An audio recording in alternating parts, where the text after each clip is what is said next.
Dark gathering episode number 2। इस episode की शुरुआत में हम देखते हैं कि फोन बूथ वाले भूत की आत्मा को यागोई के कमरे में रखी हुई डॉल खींच रही होती हैं और दर्द की वजह से उस भूत की आत्मा बहुत बुरी तरीके से चीख भी रही होती है।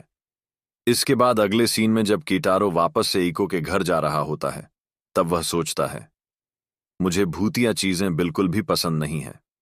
कुछ साल पहले मेरे साथ जो घटना हुई थी, उसकी वजह से मेरी एक दोस्त भी घायल हो गई थी। उसके बाद से मैंने खुद को लोगों से अलग कर लिया था।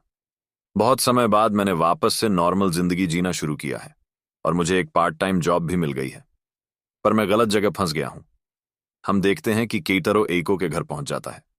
जैसे ही यागोई गेट खोलती है तो केटरो यागोई के हाथ में एक डॉल को देखकर डर जाता है। अगले सीन में जब केटरो और यागोई दोनों पढ़ाई कर लेते हैं तो उसके बाद यागोई केटारो को एक और भूतिया जगह पर चलने के लिए कहती है, जिस पर केटारो सीधा मना कर देता है। बाद में यागोई और एइको के चढ़ाने पर कीटारो बताता है, एक आत्मा ने उसे कर्ज दे दिया था जिसे उसको टाइम टू टाइम इलाज करवाना पड़ता है। उसके बाद सभी लोग घर से निकल जाते हैं। कीटारो गाड़ी में याद करता है कि कैसे यागोई और एइको ने उसे साथ में चलने के लिए मना लिया था। इसके बाद कीटारो सोचता है कि एइको भी बार बार यागोई की साइड क्यों लेती है। जरूर एइको के साथ कुछ तो गड़बड़ है। यागोई कीटारो से पूछती है, क्या तुम्हें यह कर्ज का इलाज बार बार करवाना पड़ता है? जिस पर केटारो अपने हाथ को पकड़ लेता है, जिसमें उसने ग्लव पहने हुए होते हैं। वो बताता है कि उसके साथ एक इंसिडेंट हुआ था, जिसके बाद से उसे इस कर्ज को बार बार एक्सरसाइज या बोले तो इलाज करवाना पड़ता है। आगे इको यागोई को बताती है, हम लोग जिस टेम्पल में जा रहे हैं, वहां पर जो पुजारी हैं, वो केटारो की दादी ही हैं। इसके बाद सभी लोग रास्ते में एक जगह खाना खाते हुए उस मंदिर की तरफ पहुंच जाते हैं, जहां पर केटारो की दादी होती है। जैसे ही केटारो की दादी यागोई को देखती है तो वो उस पर बहुत ज्यादा गुस्सा होने लगती है और केटारो से कहती हैं, तुम इस लड़की को यहां क्यों लेकर आए हो? ये लड़की बहुत ही ज्यादा खतरनाक है। इसने अब तक 5 बुद्धा के स्टैट्यू उसको तोड़ दिया है। जिस पर यागोई कहती है, 5 नहीं 7 स्टैट्यू। जिसके बाद केटारो की दादी यागोई को यहां से चले जाने के लिए कहती हैं, पर केटारो उन्हें रोक देता है। जिस पर केटारो की दादी पूछती है, तुम मुझे क्यों रोक रहे हो?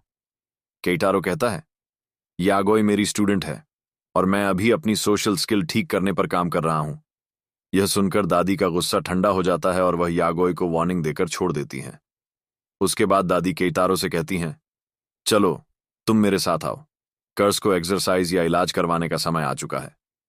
दादी के चले जाने के बाद केटारो यागोई से पूछता है कि क्या तुमने सच में बुद्धा के स्टैट्यू को तोड़ा था?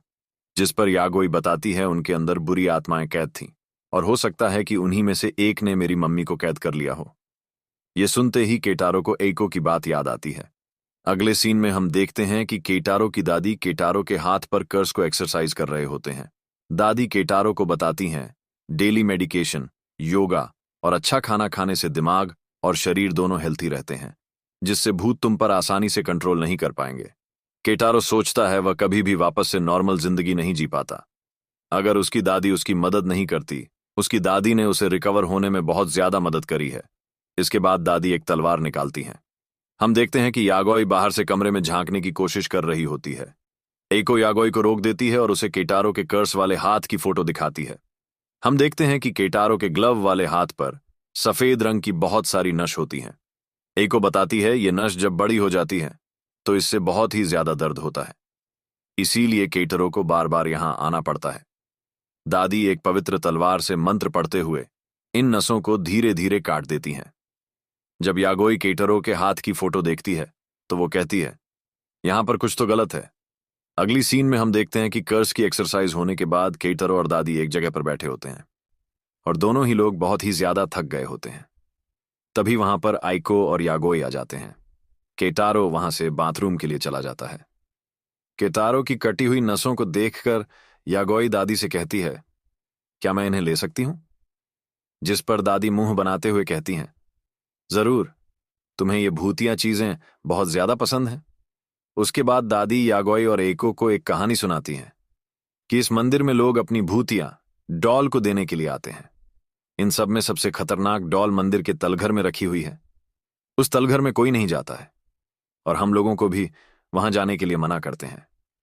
अगले सीन में हम देखते हैं कि केटारो को रास्ते में एक डॉल मिलती है। जैसे ही केटारो उस डॉल को उठाता है तो उसे अचानक से कुछ होने लगता है और वह सोचता है कि यह डॉल उसकी दादी ने यहां पर गलती से गिरा दी है। उसे लगता है कि यह डॉल वापस से मंदिर के तलघर में रख देनी चाहिए और वह तलघर की तरफ चल देता है। आगे दादी बताती हैं, जो भी उस तलघर में जाता है वहां पर रखी हुई डॉल उस इंसान की बॉडी के अंदर घुस जाती है और उसे कंट्रोल करने लगती है। यह सुनकर एको बहुत ज्यादा डर जाती है। हम देखते हैं कि केइटारो के हाथ में एक डॉल होती है जिसके लंबे लंबे बाल होते हैं और उसने एक रेड कलर की ड्रेस भी पहनी हुई होती है। यागोई आगे दादी से पूछती है, ये डॉल कैसी दिखती है? जिस पर दादी बताती हैं, ये जापानीज डॉल होती है जिनके लंबे लंबे बाल होते हैं, और सबसे खतरनाक जो डॉल होती है उसने रेड कलर की ड्रेस पहनी हुई होती है। यह सुनकर यागोई चौंक जाती है और कहती है, मुझे फटाफट से तलघर में जाना होगा। दादी कहती हैं, क्या तुमने मेरी कहानी नहीं सुनी अभी तक? यागोई बताती है, उस डॉल ने केइटारो को अपने कंट्रोल में ले लिया है। यागोई आगे दादी से कहती हैं, तुम यहीं रुको, तुम थकी हुई हो। इसके अलावा केइटारो भी थका हुआ है जिसकी वजह से डॉल उस पर हावी हो गई है। मैं खुद जाकर उसकी हेल्प करूंगी। अगले सीन में हम देखते हैं कि केइटारो तलघर में उस डॉल के साथ बैठा हुआ होता है। उसके चारों ओर बहुत सारी डॉल्स होती हैं और सभी डॉल्स की रेड आंखें चमक रही होती हैं। हम देखते हैं कि केइटारो के पास जो डॉल होती है उसके बाल केइटारो के मुंह के अंदर जा रहे होते हैं। तभी केइटारो को होश आ जाता है। केइटारो उस डॉल के बालों को मुंह से निकालने की कोशिश करता है, पर केइटारो कुछ भी नहीं कर पाता। केइटारो को उसकी दादी की बात याद आती है जो केइटारो को तलघर में जाने के लिए मना कर रही होती है। इसके बाद धीरे धीरे केइटारो बेहोश होने लगता है, पर तभी वहां पर यागोई आ जाती है। यागोई होली मतलब पवित्र तलवार से सबसे पहले डॉल के बालों को काट देती है। यागोई कहती है, तुम्हें इंसानों को वश में करने की परमिशन किसने दी? और उसके बाद उस डॉल का सर काट देती है। उसके बाद यागोई बाकी सभी डॉल्स से कहती हैं, अगर तुम लोगों ने फिर से किसी इंसान को अपने कब्जे में करने की कोशिश करी तो मैं सबका सर काट दूंगी। उसके बाद सभी आत्माएं यागोई से डर जाती हैं और डॉल की चमक रही आंखें बंद हो जाती हैं। तभी वहां पर ईको और दादी जी आ जाती हैं। यागोई केइटारो के मुंह से डॉल के बालों को निकाल देती है और केइटारो को बचा लेती है। केइटारो सोचता है, इस बार तो मैं खुद अपनी गलती से यहां पर फंसा हुआ था। तब भी यागोई ने अपनी जान की परवाह किए बिना मुझे बचा लिया। और वह अपनी दादी की बातों को याद करता है जब वो दादी यागोई पर गुस्सा हो रही थी। इसके बाद सभी लोग वापस से घर जाने लगते हैं। केइटारो की दादी सभी को सेफ्टी से घर जाने के लिए कहती हैं। केइटारो आगे दादी से कहता है, मैं यह आपको पहले नहीं कह सकता था, पर यागोई एक अच्छी लड़की है। इसके अलावा अगर मैं अपनी जॉब की बात करूं तो यागोई मेरी पहली स्टूडेंट है और मैं उसका ख्याल रखना चाहता हूं।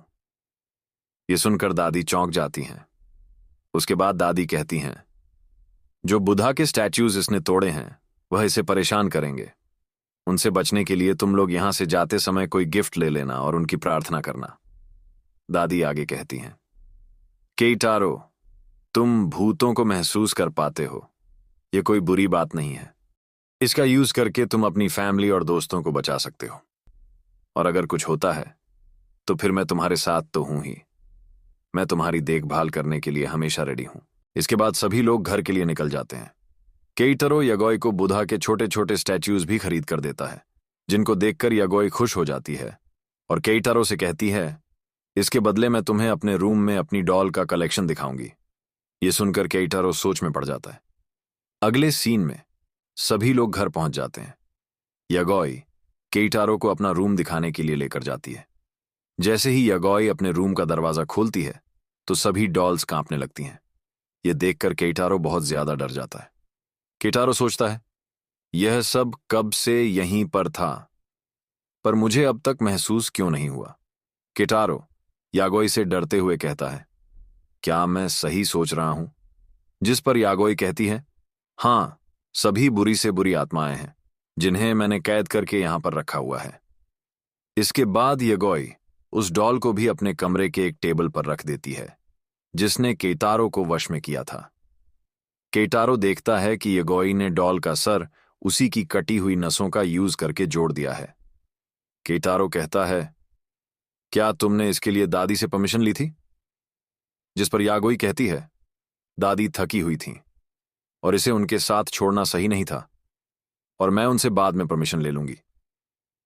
जैसे ही यागोई उस डॉल को छूती है तो उस डॉल की आंखों से खून निकलने लगता है। केइतारो सोचता है, मैंने बोला था कि मैं यागोई का ख्याल रखना चाहता हूं, पर मैं जैसे जैसे यागोई के क्लोज जाता जा रहा हूं, मैं उतना ही नॉर्मल लाइफ से दूर हो रहा हूं। क्या मैं नॉर्मल लाइफ कर पाऊंगा? तभी एइको पीछे से आकर केइटरो के कंधे पर हाथ रखती है, जिससे केइटरो और भी ज्यादा डर जाता है। केइटरो एइको से कहता है, हमें यहां से, इस कमरे से दूर रहना चाहिए, यहां पर कभी भी कुछ भी हो सकता है। जिस पर एइको केइटरो को समझाते हुए कहती है, कुछ भी नहीं होगा, जब से यागोई यहां आई है सब कुछ नॉर्मल है, ये बस एक डॉल का कलेक्शन ही तो है। जिस पर केइतारो सोचता है, एइको आत्माओं को नहीं देख सकती, इसीलिए ये कह रही है। ये कोई डॉल का कलेक्शन नहीं, ये तो आत्माओं का कलेक्शन है। तभी यागोई कमरे से बाहर आते हुए कहती है, हमारी फैमिली को कुछ भी नहीं होगा और मैं तुम्हें भी कुछ भी नहीं होने दूंगी, पर इसके लिए मुझे तुम्हारे नाखून चाहिए होंगे। ये सुनकर केइतारो और भी ज्यादा डर जाता है और एपिसोड नंबर 2 यहीं पे खत्म हो जाता है।